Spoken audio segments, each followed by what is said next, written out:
Kau tentu masih ingat dulu waktu kita menjadi 2 orang pelarian dan kita hampir-hampir putus asa di tengah jalan. Kemudian kita ditangkap di desa Buhayabang, desa kelahiranku. Lalu kembali dibawa pergi ke istana Majapahit. Dan akhirnya Gusti Ramapati mengampunimu. Dan akhirnya kita bisa menjadi suami istri. Mau apa lagi sekarang, Kakang? Kita berutang budi pada Gusti Ramapati.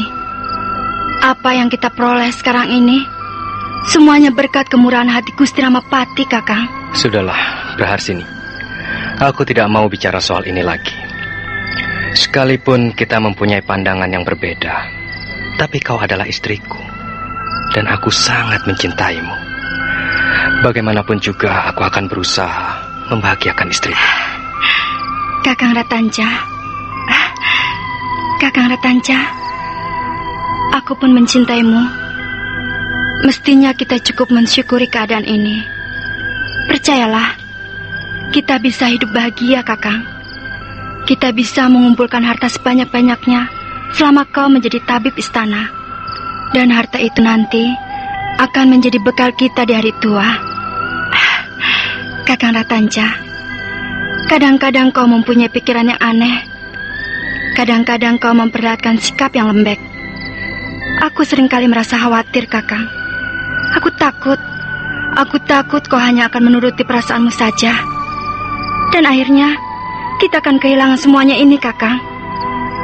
Aku tidak ingin kau kehilangan jabatanmu. Dan akhirnya kita terpaksa hidup dengan susah payah di luar. Tidak, Kakang. Kau jangan lembek. Aku akan mendampingimu. Kita akan terus mempertahankan apa yang telah kita peroleh dengan susah payah ini, Kakang.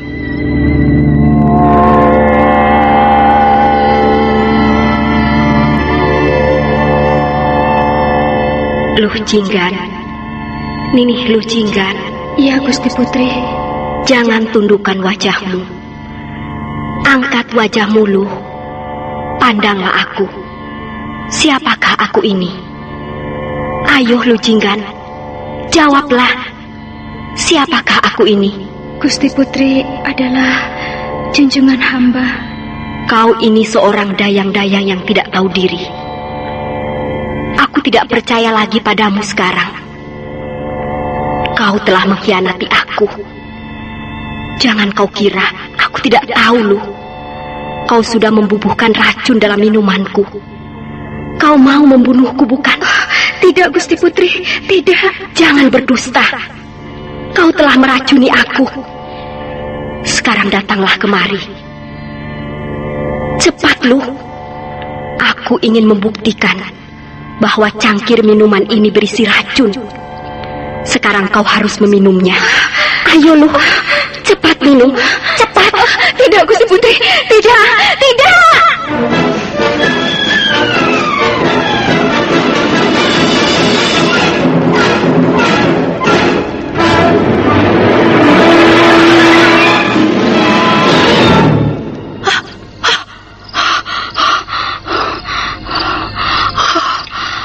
Bermimpi lagi. Gusti Putri menemuiku dalam mimpi lagi. Barangkali aku telah kena kutukan para dewa. Para dewa mengirimkan mimpi buruk kepadaku.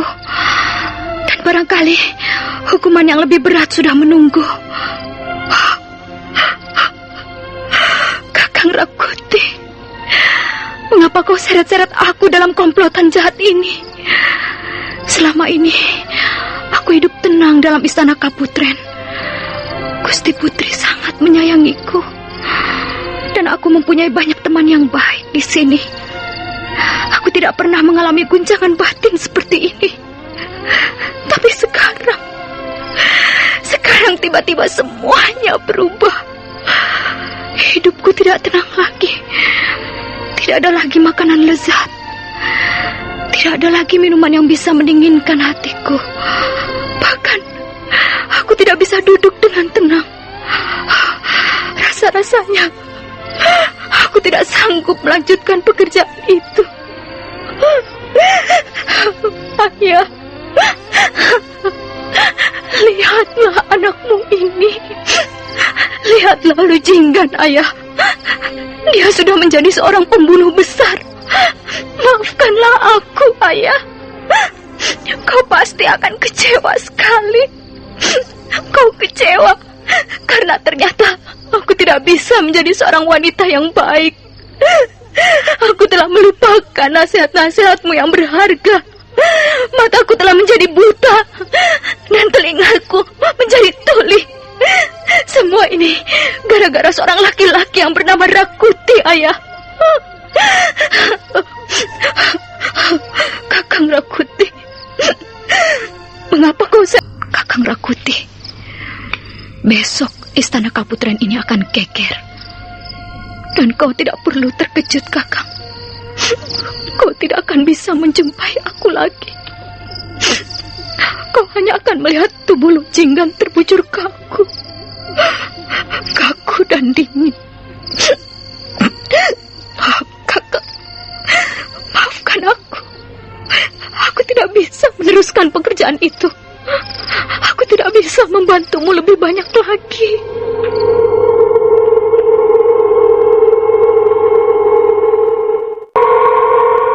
Nini Lu Jinggan menggenggam pisau erat-erat. Dia sudah bertekad mencabut nyawanya sendiri. Mata pisau berkilat-kilat tertimpa cahaya lampu dinding. Mata Nini Lu Jinggan terpejam rapat, sementara air matanya berderai keluar dan bibirnya gemetaran. Selamat tinggal, Kakang Rakuti. Selamat tinggal semuanya. Maafkanlah hamba, Gusti Putri.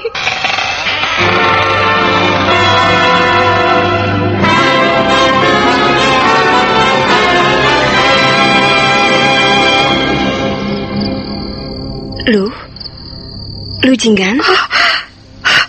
Kau Buya, ada apa? Tidak, Lu. Aku hanya ingin menengokmu saja. Sejak siang tadi kau tidak muncul-muncul.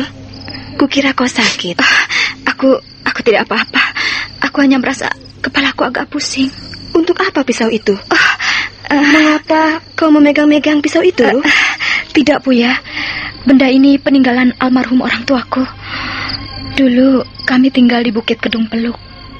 Dulu pisau ini sering digunakan orang tuaku untuk bekerja di ladang. Setiap kali teringat orang tuaku, aku selalu ingin melihat benda ini, Buya. Pisau itu tajam sekali, Lu. Iya. Jangan bermain-main pisau tajam itu. Nanti tanganmu terluka. Aku bisa menjaga diriku, Buya. Tapi benar, kau tidak apa-apa, Lu. Kau tidak sakit? Tidak, aku tidak apa-apa. Kalau begitu, baiklah. Aku sudah ngantuk sekali. Aku mau tidur. Selamat malam, Lu. Selamat malam, Buya.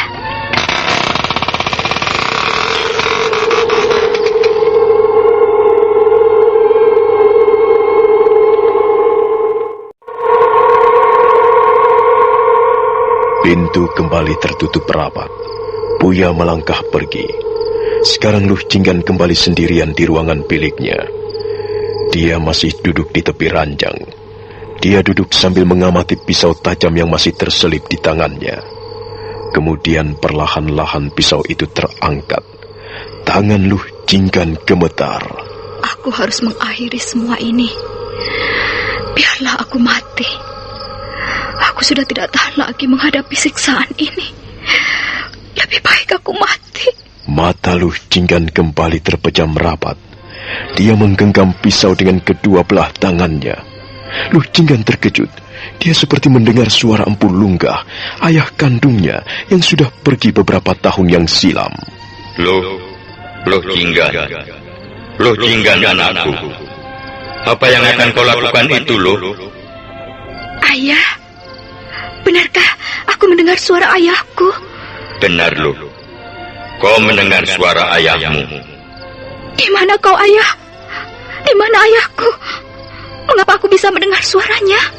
Aku bersemayam di lubuk hatimu yang paling dalam, anakku.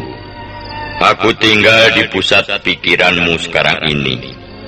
Aku dapat melihat apa saja yang kau lakukan. Jangan, Lu. Lepaskan pisau itu. Ayah. Aku sudah tidak tahan lagi, Ayah. Aku ingin pergi menyusul ayah. Aku tidak kuat menahan siksa seperti ini, ayah. Aku kasihan padamu, Luh. Tapi aku tidak dapat membenarkan sikapmu ini. Jangan bodoh. Kalau kau percaya pada kekuasaan Dewata Agung, tidak mungkin kau mempunyai niat sejahat ini. Manusia mempunyai kewajiban memelihara kehidupan, bukan merusaknya. Menyakiti diri sendiri adalah perbuatan tercela. Apalagi menghilangkan nyawa sendiri adalah perbuatan paling terkutuk. Jangan, Luh. Jangan lakukan itu. Sejahat-jahatnya makhluk hidup, dia tidak boleh menghilangkan nyawanya sendiri. Jadilah manusia yang pasrah, manusia yang sanggup menerima keadaan. Jadilah orang yang rendah hati. Sebab ketahuilah, persoalanmu tidak akan selesai walaupun pisau itu menancap di tubuhmu dan jiwamu melayang. Sadarlah, Luh.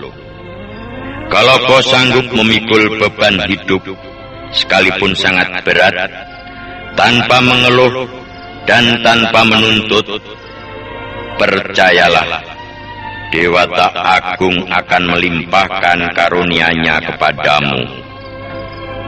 Mau menerima keadaan adalah bukti kepercayaan kita pada kekuasaan Dewata Agung.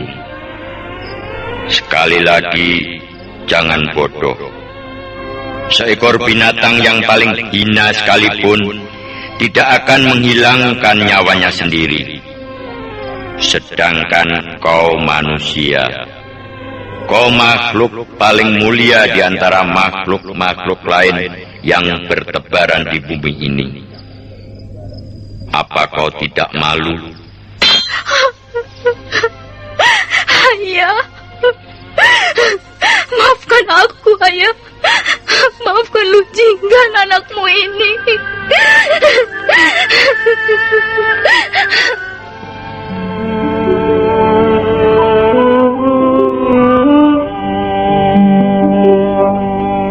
Luh Jinggan terbaring di atas ranjang. Pisau tajam sudah tersimpan kembali di tempat semula. Sekarang pikirannya menjadi sedikit tenang, tapi hati kecilnya masih merasa dikejar dosa. Luh Jinggan mendesah perlahan. Sekarang aku baru menyadarinya. Ternyata aku telah terjebak. Mungkin saja Kakang Rakuti sengaja menjebakku, memperalat diriku. Tapi, ya, bagaimana lagi? Aku benar-benar mencintai laki-laki itu. Dia tiba-tiba saja datang dan mengisi hatiku. Selama ini, aku hidup kesepian di istana Kaputren. Aku memang membutuhkan belayan kasih sayang seorang laki-laki. Dan Kakang Rakuti datang memenuhi keinginanku. Tapi akhirnya aku harus menebusnya dengan harga yang sangat mahal. Kakang Rakuti, mengapa kau harus datang padaku? Mengapa kita harus bertemu di Puri Sesaji? Mengapa aku menurut saja ketika kau membujukku untuk mengadakan pertemuan-pertemuan gelap di pinggiran kota Raja Majapahit? Mengapa? Mengapa semua ini harus terjadi? Sekarang aku sendiri yang susah. Baiklah, aku sudah terlanjur melangkah. Seluruh pakaianku sudah basah kuyup. Aku tidak mungkin mundur lagi, bukan? Tidak, aku tidak mungkin mundur. Tapi aku juga tidak akan meneruskan pekerjaan jahat itu. Aku harus menghentikannya. Matahari baru saja menyembulkan wajahnya dari balik punggung bukit. Bumi menjadi terang. Luh Jinggan bergegas melangkah menyeberangi ruangan pendopo istana Kaputren. Buya berlari-lari kecil di halaman samping, kemudian menghampirinya. Luh, kau mau kemana, Luh? Aku ingin menghadap Gusti Putri. Beliau masih terbaring di ruangan dalam, Luh. Kita, para dayang-dayang tidak diperkenankan menghadap. Aku harus menghadap beliau, Buya. Mengapa kita tidak menyiapkan sarapan pagi seperti biasanya, Luh? Ini masih terlalu pagi. Kita masih mempunyai sedikit waktu. Mau apa kau ingin menghadap Gusti Putri, Luh? Ini adalah urusan pribadiku, Buya. Luh Jinggan kembali melangkah. Pintu ruangan dalam dijaga 2 orang prajurit. Luh Jinggan bergegas menemui mereka. Mau kemana? Saya ingin menghadap Gusti Putri. Gusti Putri sedang sakit. Beliau tidak bersedia menerima siapapun juga. Tolong prajurit, tolong sampaikan kepada beliau, Luh Jinggan ingin menghadap.